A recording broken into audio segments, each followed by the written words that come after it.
Thank you for the BSA for inviting me to give this talk, and it's been wonderful to hear everyone's research today.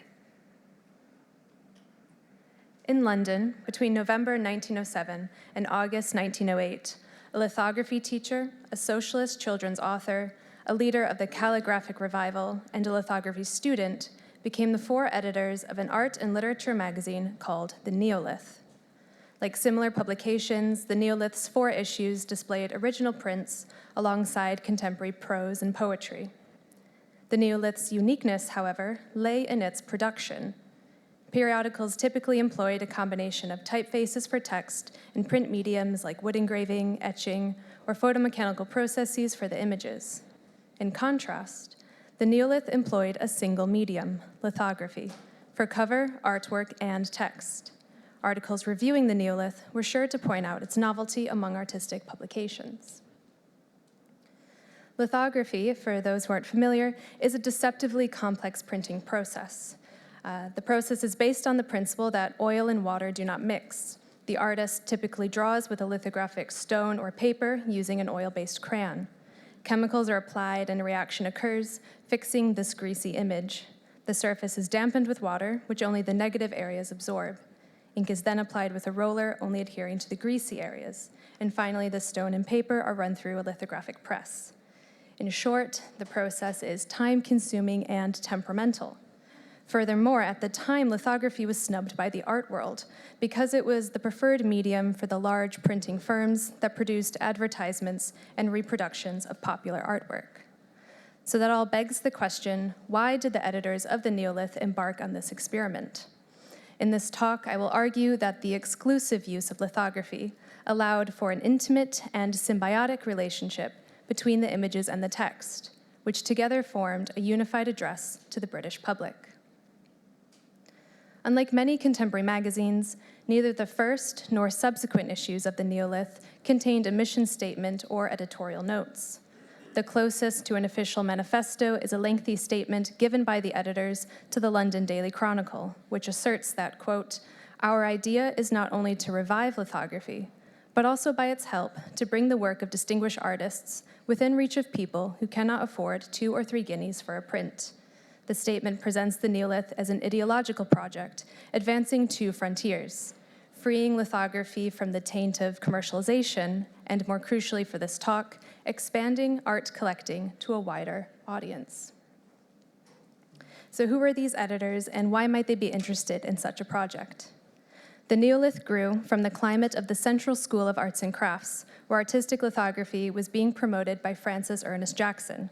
While we don't have time to fully discuss the issue of the lithographic revival here, suffice it to say that as a result of lithography's commercialization, it was only taught at trade schools. Jackson was the first to teach lithography to students pursuing fine art rather than commercial printing careers. And Jackson, who oversaw the magazine's technical production, brought the idea for an entirely lithographic publication to his colleagues, and eventually gained the interest of Grayley Hewitt and Gerald Spencer Price.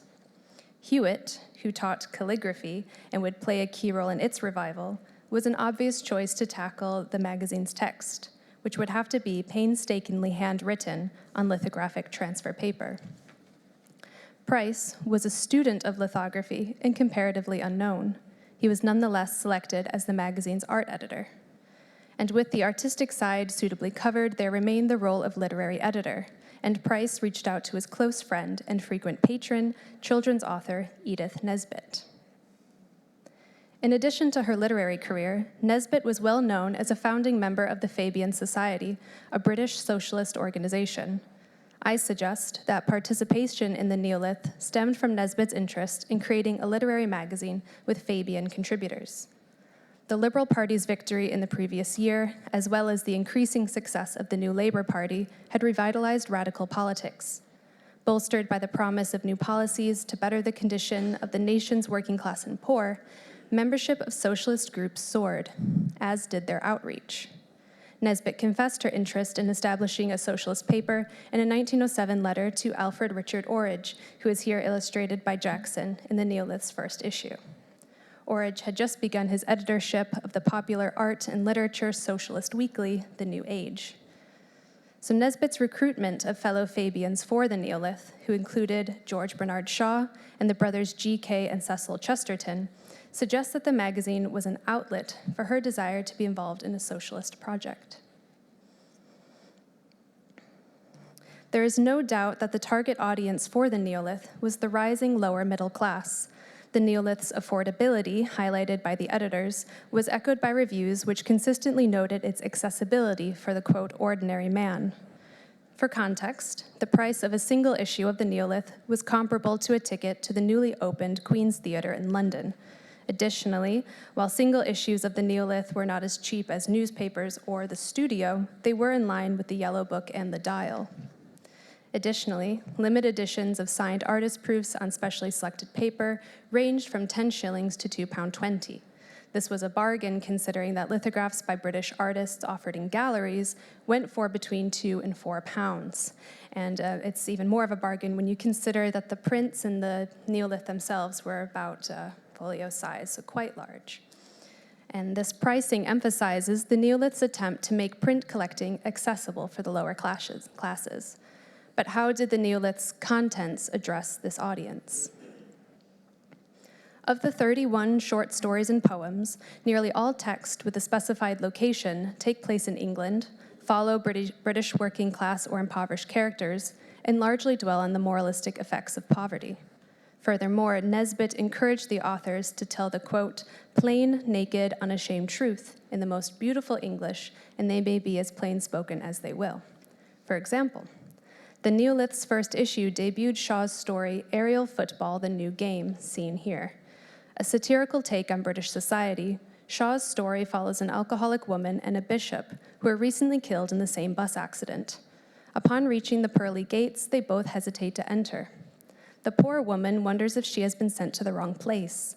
The pompous bishop, however, wonders if he might be at the wrong gate, asking St. Peter if this was instead the tradesman's entrance.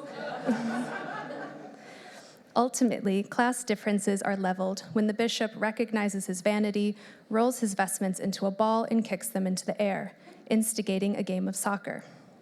Here, Shaw elevates soccer from an exclusively working-class pastime to one played by St. Peter and the angels. The social commentary is strengthened by rooting the story in contemporary London. With a few exceptions, the 25 lithographs published in the Neolith depict quotidian life, likewise favoring representations of the lower middle or working classes. For example, here we see Archibald Standish Hartrick's depiction of a London rat catcher. While never given specifically British titles, I suggest the image's association with the deliberately British text firmly locates most of the subjects within Britain.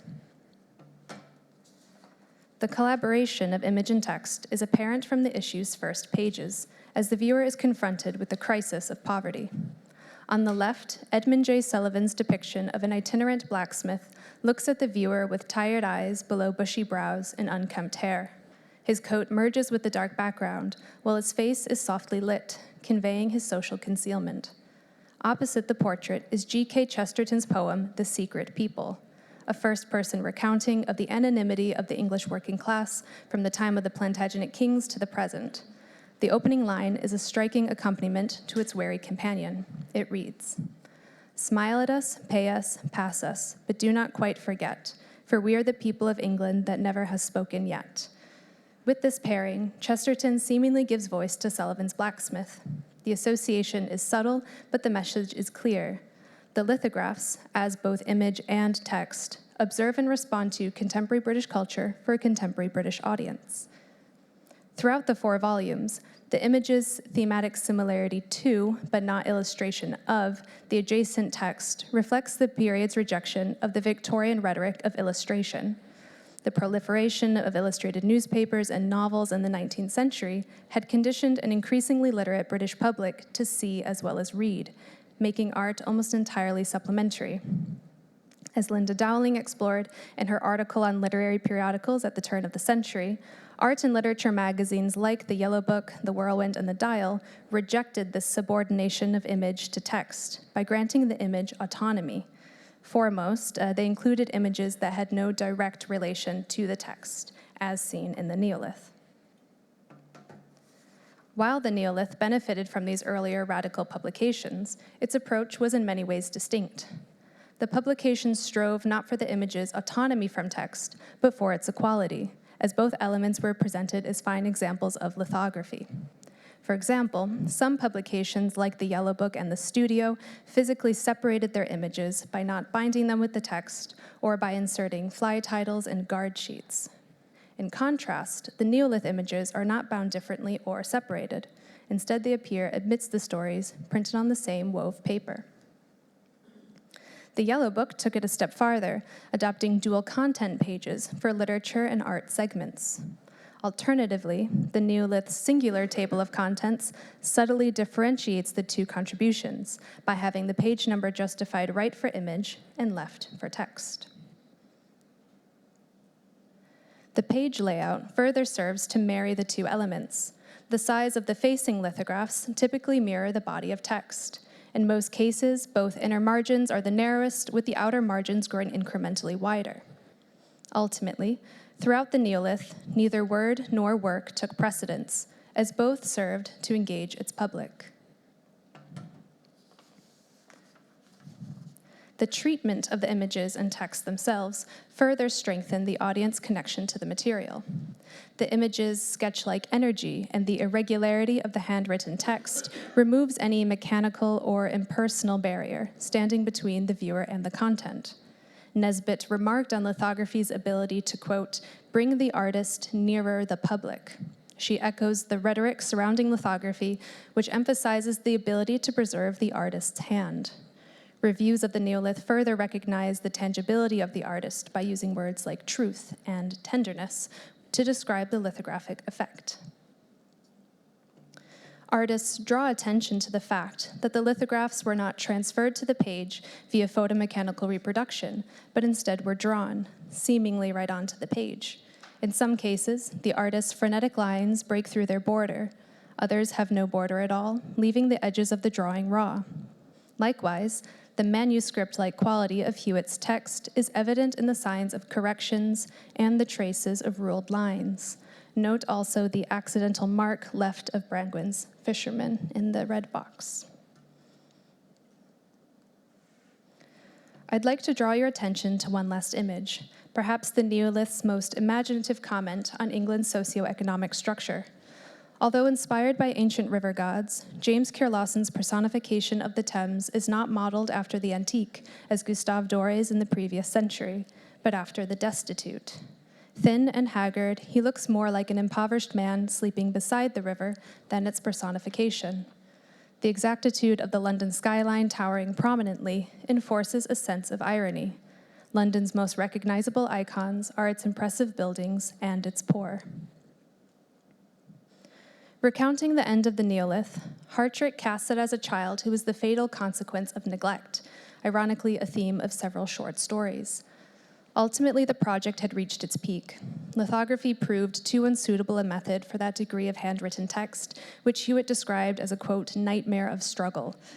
Additionally, submissions were frequently late, and Nesbitt's turbulent personality and unconventional leadership style were not compatible with Jackson's more direct collaboration.